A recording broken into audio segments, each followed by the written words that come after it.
Hi everyone, I am Shraddha. Today I welcome you on my YouTube channel Navya Classes. In the previous video, we read about the what is matter and the states of matter. In this video, we will see how the matter changes their states. Now, जैसे ही हमारे दिमाग में आता है कि change in the state, इसका सबसे best example क्या होगा? वाटर को जब हम लोग रेफ्रिजरेटर से निकालते हैं, they are in the ice cubes, they are in the form of ice cubes. जब हम लोग रेफ्रिजरेटर से निकालते हैं, they are in the form of ice cubes. And जब हम लोग किसी टैप से निकालते हैं तो वो वाटर लिक्विड फॉर्म में होता है, और जब हम लोग उसको किसी स्टीम प्रेस से निकालते हैं तो वो गैसियस स्टेट में होता है. ओके और जब इस गैसियस स्टेट को हम लोग किसी ये ग्लास पर जब मैं डाल रही हूँ इसे, तो क्या हो रहा है? आफ्टर फ्यू मिनट्स और after few seconds you can say, और क्या देख रहे हैं हम लोग कि ये जो वाटर ड्रॉपलेट्स हैं जो इस पर वेपर गए, और जब ये ठंडा हो गया तो ये जब कंडेंसेट, मतलब जब हम लोग इसको जमा करेंगे, कंडेंसेट हो जाएगा, vapor converted itself into the water. This process is called condensation.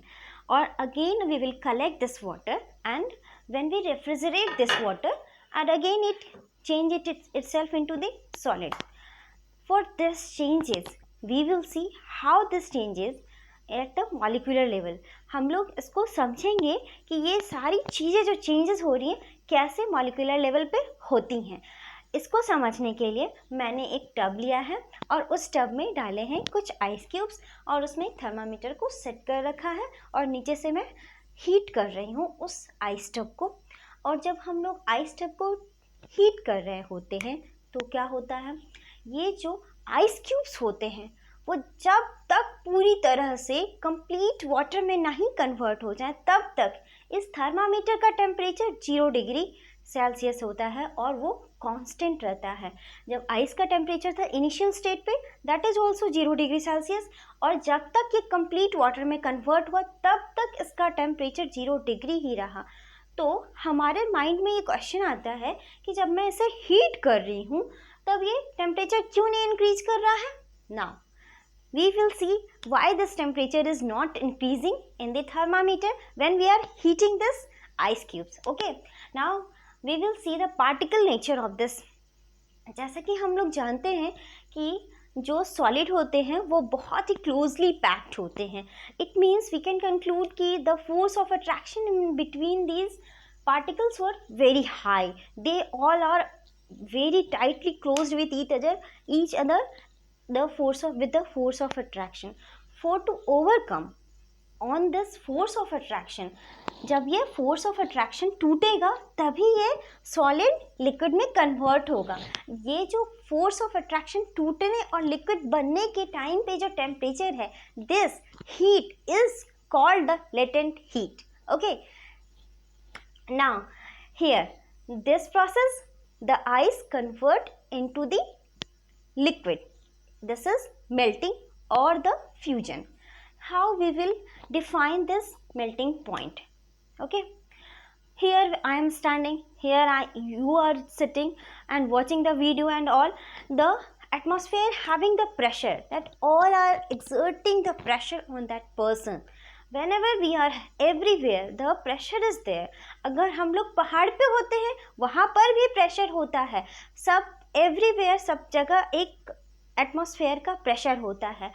Now we will see how we will define this melting point. The temperature at which the solid convert into the liquid at atmospheric pressure is called the melting point. Okay, solid into liquid melting. Okay, now we will see how the liquid into gas.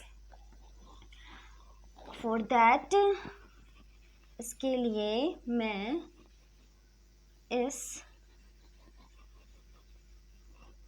Ice tub को एक water tub में convert कर दूंगी. Okay,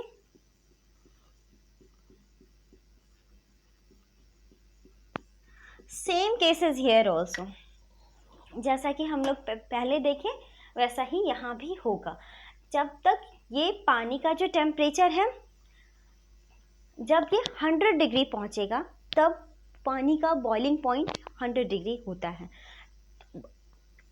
तब ये पानी को boil होने के बाद when the water convert into the vapor state after boiling, okay, it means when the here also the water converted into the boiling, and after that this is vaporizing. Here also the force of attraction overcoming here. How we will define this boiling point? The temperature at which the liquid starts boiling and vaporizing itself is called boiling point. Okay, vaporizing and converting itself into the gaseous state. Now अब ये पानी जो है वो gaseous state में आ गया. Now the gaseous state यानी vapour को जब हम लोग ठंडा करते हैं, when the vapor cools down, then the change of the state is the liquid. Vapor is in the gaseous state. Vapor किस state में? Gaseous state में. जब उसे हम लोग cool down करते हैं तब वो फिर से liquid state में आता है, that is condensation. Okay, now we will see how the gas is converting into the solid state. Whatever the thing is happening, the solid into the gas, when the solid changes itself into the gaseous state is called the sublimation. In the sublimation process, the best example of the sublimation is the naphthalene balls. जब हम लोग के घर में कहीं पर naphthalene balls होता है, हम लोग उसे सिंक में डाल के रखते हैं या कबर्ड में डाल के रखते हैं. After few days, what we observe, the naphthalene balls are not there. Okay, what happened with that naphthalene balls? Naphthalene balls just solid से गैसेस स्टेट में कन्वर्ट होके वो ख़त्म हो जाता है, यानी वैनिश हो जाता है. Okay, now here the freezing. जब हम लोग वाटर को फिर से फ्रिज कर रहे हैं तो वाटर को फिर से अगर हम लोग रेफ्रिजरेटर में डाल रहे हैं तो फ्रिज हो रहा है. Okay, thank you class for this. Have a good time.